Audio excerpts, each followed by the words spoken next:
পুজোর সময় কলকাতা ছেড়ে যাওয়াটা এটা আমার ভাবনা চিন্তার মধ্যে আসে না। পাহাড়ে যাব, একটু ঘুরতে যাব, ডায়েটের ব্যাপারটা ভুলে যাই পুজোর সময়। রেডিওতে মহালয়া শোনার একটা আলাদাই একটা ফিল। নমস্কার, আমি স্বস্তিকা ঘোষ, মানে আপনাদের প্রিয় দীপা। ঠাকুরদা যখন মানে বেঁচে ছিলেন তখন রেডিওতে আমরা ভোরবেলায় মহালয়া শুনতাম। সেটা খুব মিস করি, এখন সেটা হয়ে ওঠে না। তো প্রত্যেক বছর চেষ্টা করি মহালয়া শোনার। সত্যি কথা বলতে সারাদিনের পর না, মানে মহালয়ার আগের দিন যেহেতু আমাদের শুটিংটা, আগের বছরও তাই হয়েছিল, তো টিভিটা দেখি না, আমি চেষ্টা করি রেডিওতে শোনার। কারণ রেডিওতে মহালয়া শোনার একটা আলাদাই একটা ফিল। তো টিভিতে সেটা হয়ে ওঠে না, বাট তাও নিজেদের যখন টেলিকাস্ট যায় তখন তো দেখতে হয়। আগের বছর মহালয়া করেছিলাম, এবছর মহালয়া আমরা করে উঠতে পারিনি, তো কাজে প্রচুর চাপ। যাই হোক, আমি রেডিওতে মহালয়া শুনি। না, আমি এমনিও খুব একটা ডায়েট মেনটেন করি না। পুজোর সময় তো একদমই না, মানে ডায়েটের ব্যাপারটা ভুলে যাই পুজোর সময়। সত্যি কথা বলতে এখন এত কাজের চাপ, শপিং একটাও কিছু করা হয়নি। সামনে সেকেন্ড সানডে আসছে, ওই দিন কিছু একটা ভেবে রেখেছি যে শপিং করব।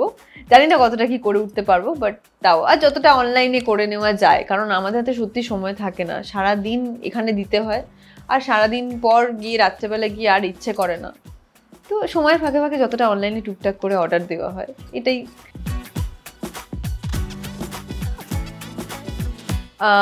বিজয়া দশমীটা আগের বছর থেকে আমি শুরু করেছি। বিজয়া দশমীটা আমাদের বাড়িতে লোকজন আসতো ছোটবেলায়, যখন আমি আজ থেকে 3 বছর আগের কথা বলছি।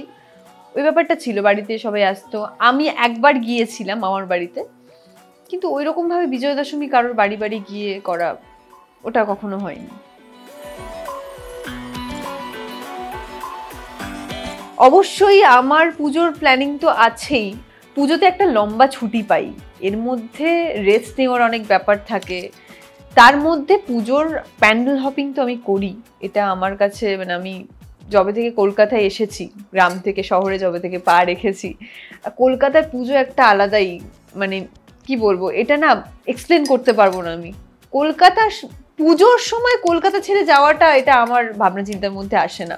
তো এবছর একটু ভেবেছিলাম যে অনেক দিন ছুটি পাচ্ছি, মানে 5 দিন 6 দিন ছুটি তো পাই না আমরা, তো আমরা 1 দিন 2 দিন ছুটি হয়তো পেয়েছি, কিন্তু 5 দিন 6 দিন টানা রকমভাবে ছুটি পাই না। তো এই ছুটিতে ভেবেছিলাম একটু পাহাড়ে যাব, একটু ঘুরতে যাব, বাট আলটিমেটলি সেটা হয়ে উঠলো না, কিছু কাজ রয়ে গেছে। তো তার জন্য এইবারে পুজোটা আমি কলকাতাতেই কাটাবো।